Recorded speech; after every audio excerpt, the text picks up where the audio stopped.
काँग्रेसचे अतुल भातखळकर यांनी प्रश्न असा विचारला की निर्बीजीकरण होत नाहीये, निवारा केंद्र बांधायची आहेत आणि ते आदेश आपण देणार का?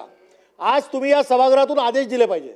10,000 कुत्रे आणि एक तिकडे निवारा केंद्र कसं काय? नाही नाही, एका ठिकाणी 10,000 बसतील असं निवारा केंद्र आपण कुठे बांधणार आहात? तर मुंबई शहराच्या बाहेर बांधा, पण ही व्यवस्था करा.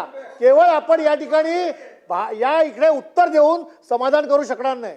आणि माझा असा प्रश्न आहे आपल्याला की आमदार जे आहेत ते गल्लीबोळात फिरतात, लोकांचे प्रश्न त्या ठिकाणी ऐकतात, आणि समजा आमदार तिकडे वस्तीत गेला आणि गल्लीबोळात त्याला कुत्रा चावला तर आपण काय करणार आहात हे आधी अगोदर सांगा. आणि म्हणून अध्यक्ष महोदय मी गंभीर बोलतोय, अध्यक्ष महोदय मी गंभीरतेने बोलतोय. जेव्हा आम्ही वस्त्यामध्ये फिरतो ना तेव्हा कुत्रेच आमच्या मागे लागतात, कुत्रे मागे लागतात, आणि तो चावला तर केवढं मोठं माहित नाही त्याच्यावर संकट असतं.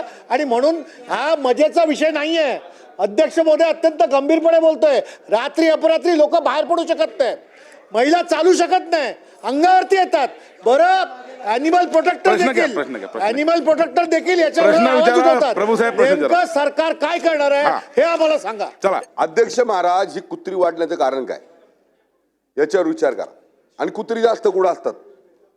अध्यक्ष महोदय, काही प्राणी मित्र असे आहेत जे कायद्याच्या जो त्रास नागरिकांना होतो त्याचा विचार करत नाहीत. हे प्राणी मित्रांना कुत्र्यांवर जास्त प्रेम आहे, पण ती कुत्री ज्या माणसाला जातं त्यांच्यावर प्रेम नाही.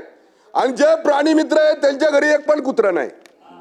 अध्यक्ष महोदय, मी आज सभागृहाच्या माध्यमातून मंत्र्यांना सांगतो, ही सगळी कुत्री प्राणी मित्रांच्या घरी नेऊन सोडा.